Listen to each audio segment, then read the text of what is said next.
Bonjour et bienvenue dans Space depuis l'Observatoire de Genève, la maison des experts en exoplanètes. Ces planètes qui sont en dehors de notre système solaire. À ce jour, 3559 d'entre elles ont été découvertes. Mais les scientifiques pensent qu'il en existe des milliards dans la Voie lactée.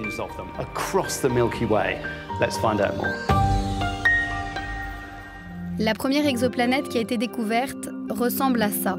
C'est une planète géante, gazeuse, similaire à Jupiter, en orbite autour de son étoile. Cette découverte, faite en 1995 par le professeur Michel Mayor de l'Université de Genève, a donné le coup d'envoi d'une révolution en astronomie. Une révolution qui part de l'existence prouvée d'une exoplanète à la découverte de 3559 aujourd'hui et tellement plus encore à trouver. C'est impressionnant, c'est incroyable qu'en une vingtaine d'années, on soit passé d'un rêve, est-ce qu'il y a des planètes qui tournent autour des autres étoiles, à une découverte d'un tellement grand nombre. Ces 20 dernières années, les chercheurs se sont concentrés à trouver des planètes plus petites, comme la nôtre. Maintenant, c'est des choses très spécifiques qui excitent les gens. Trouver des planètes habitables, rocheuses. Donc des planètes comme la Terre, à une distance de l'étoile telle que l'eau sous forme liquide peut exister. La grande majorité des exoplanètes ne peuvent pas être observées directement parce qu'elles sont trop ternes à voir comparées aux étoiles brillantes autour desquelles elles tournent. Les scientifiques ont développé 2 techniques clés pour détecter les objets lointains comme les exoplanètes. C'est ce que nous explique l'astrophysicien français David Ehrenreich.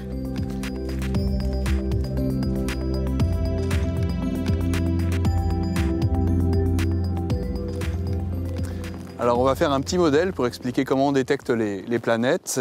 Alors j'ai fabriqué 2 boules de neige qui vont servir de... Alors la petite va servir de planète géante, ça va être Jupiter, une géante gazeuse, et voilà son étoile, donc qui est un petit peu plus petite que le Soleil dans le cas présent. Alors la méthode qu'on a développée ici, elle consiste, parce qu'on ne peut pas observer la planète directement, à observer les mouvements de l'étoile qui sont perturbés parce que la planète tourne autour. Et ça va nous donner la masse de la planète. Maintenant, dans certaines configurations, on a de la chance et on va voir la planète passer devant son étoile. Et ça, c'est ce qu'on appelle un transit, une petite éclipse qui va nous révéler la taille de la planète. Et c'est ça qu'on va mesurer depuis l'espace avec la mission Khéops. Et parfois, la planète et l'étoile s'échappent. Voilà à quoi ressemble Khéops. C'est un télescope de l'Agence spatiale européenne en cours de construction qui sera lancé l'année prochaine. Dans l'espace, il pourra mesurer les rayons des exoplanètes avec une précision sans précédent. Ces données seront ensuite associées aux observations recueillies par le très grand télescope de l'Observatoire européen austral au Chili pour rechercher des planètes rocheuses comme la Terre. Au printemps, le très grand télescope sera encore plus performant grâce à un nouvel instrument construit ici, à l'Observatoire. Voilà, entrez seulement, bienvenue dans la salle blanche de l'Observatoire de Genève qui abrite en ce moment même le spectrographe Espresso. Espresso, c'est tout ça, tout ce que vous voyez là, avec l'instrument qui se trouve à l'intérieur de cette cuve à vide.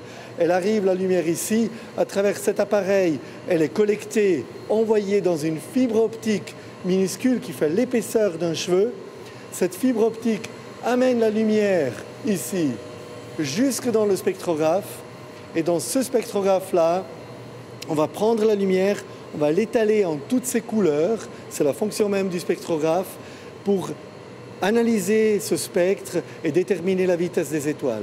C'est vraiment le spectrographe qui sait faire le mieux aujourd'hui, c'est la Ferrari des spectrographes, c'est avec ça qu'on va chercher les terres habitables, on espère. Grâce à des innovations comme Khéops et Espresso, on peut s'attendre à découvrir encore plus d'exoplanètes dans les années à venir. Trouverons-nous une autre planète comme la nôtre, rocheuse, avec de l'eau liquide et une atmosphère respirable? C'est un énorme défi scientifique, mais l'astrophysicienne britannique Carol Aswell est optimiste.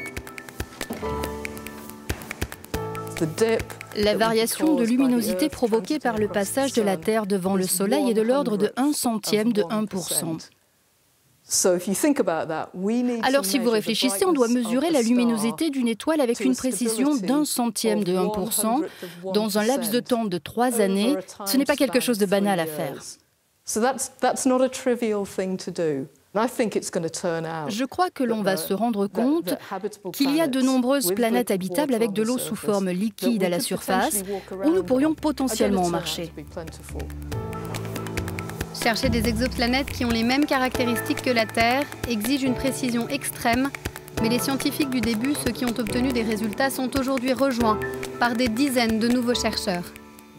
Ce chiffre-là n'arrive pas tout seul. Ça veut dire qu'il y a beaucoup de personnes qui travaillent dans ce domaine.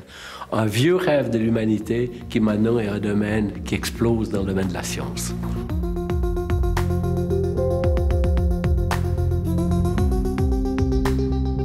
La Voie lactée abrite des milliards d'exoplanètes, un terrain de recherche infini pour les scientifiques du monde entier.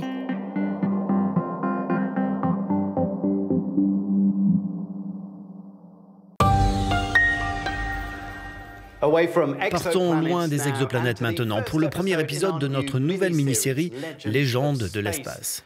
Tout au long de l'année, nous allons revenir sur les plus grands moments de l'exploration spatiale, de Sputnik à Rosetta. Et ce mois-ci, nous repartons en janvier 2005, quand la sonde européenne Huygens est entrée dans l'histoire.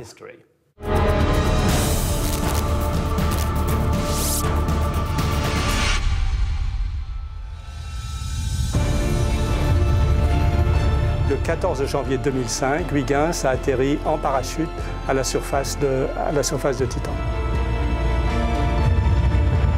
L'atterrissage de Huygens est l'atterrissage le plus lointain jamais réalisé dans le système solaire. Le signal est arrivé avec environ 3 quarts d'heure de retard. Donc il y a eu plusieurs moments de stress. Mais lorsque les données sur le canal qui a bien fonctionné nous sont parvenues, lorsqu'on a pu découvrir les premières images, alors là c'était vraiment magique.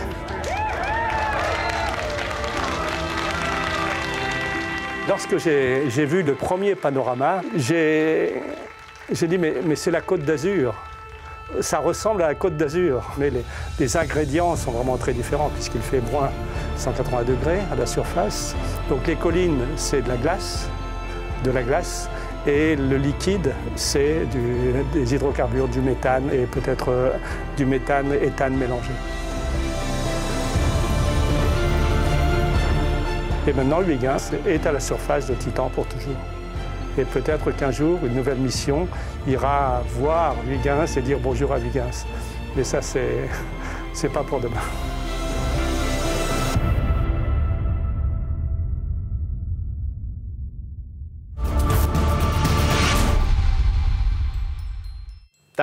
Et c'est tout pour nous à l'Observatoire de Genève. Ne perdez pas le fil des infos de l'univers en suivant notre blog sur euronews.com.